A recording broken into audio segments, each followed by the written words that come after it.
One of the most controversial topics in college sports is should student athletes be allowed to make money off their name by being allowed to sign endorsement deals while still in college. As of recent, the NCAA has taken major steps towards allowing the athletes to sign endorsement deals. Many people think that it is unfair and takes away from the NCAA being amateur athletics if they are allowed to make money on top of their current athletic scholarship while being enrolled as a college student. But also, a great deal of people think that the athletes should be able to make money off their name because the universities are profiting off of their jersey sales, tickets being sold to watch the team play, and endorsement deals the university gets for them being successful and reputable.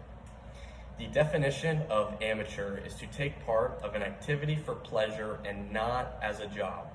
One of the biggest arguments against allowing these athletes to sign endorsement deals is that it defeats the purpose of the NCAA staying as an amateur athletic association. In the recent past, the NCAA has come out and confirmed that they are working on changing the current rule so an athlete will no longer be ineligible to play if the NCAA no longer be ineligible to play under the NCAA if they are getting paid anything more than an athletic scholarship, so the athlete can start getting paid more outside of the university.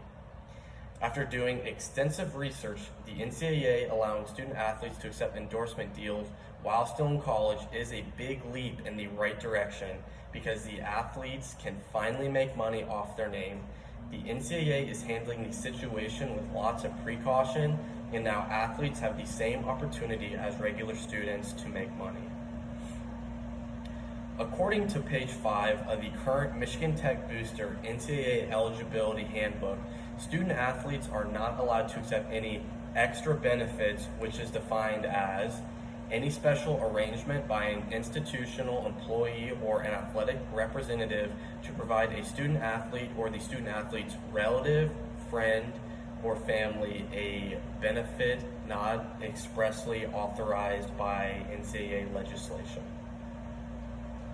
If this rule is broken in any way, the student athlete's scholarship, eligibility, and university's athletic funding will be in jeopardy until the NCAA concludes on a fitting punishment. In 1995, bags of groceries were left on the front door of UCLA star linebacker Donnie Edwards' apartment. Incredibly, the NCAA found out that a current sports agent had left them there for Donnie, which resulted in Mr. Edwards having to sit out the next game for him receiving extra benefits by an outside booster. Some might think that this is insane, but even today, 25 years later, the same rule is still in effect. As a baseball player for the University of Cincinnati, I can confirm that if I or a teammate were to do a good deed for somebody outside of our family, we could not accept money for it because it would be considered an extra benefit. Some think that this rule puts student athletes at a disadvantage, but others argue that while we can't receive groceries from friends or strangers, we should be grateful that some of us get athletic scholarships for being good at our sport. At last, slightly more than 25 years after the Donnie Edwards scandal, the NCAA has finally taken steps towards allowing student athletes to receive extra bonuses. According to their current proposal in the article named Board of Governors Moves Towards Allowing Student Athlete Compensation for Endorsements and Promotions, written by Stacey Osborne on the official NCAA website, it states, the Board of Governors supported rule changes to allow student athletes to receive compensation for third-party endorsements, both related to and separate from athletics. It also supports compensation for other student athlete opportunities such as social media, starting their own businesses, and having personal appearances.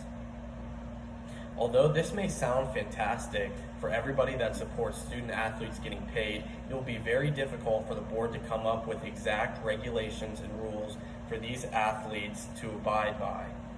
Some of the guidelines the NCAA has set that they will struggle abiding to are ensuring student athletes are treated the same as non-student athletes, ensuring fair competition, making clear distinction between collegiate and professional opportunities, and reaffirming that athletes are students and not employed by the university.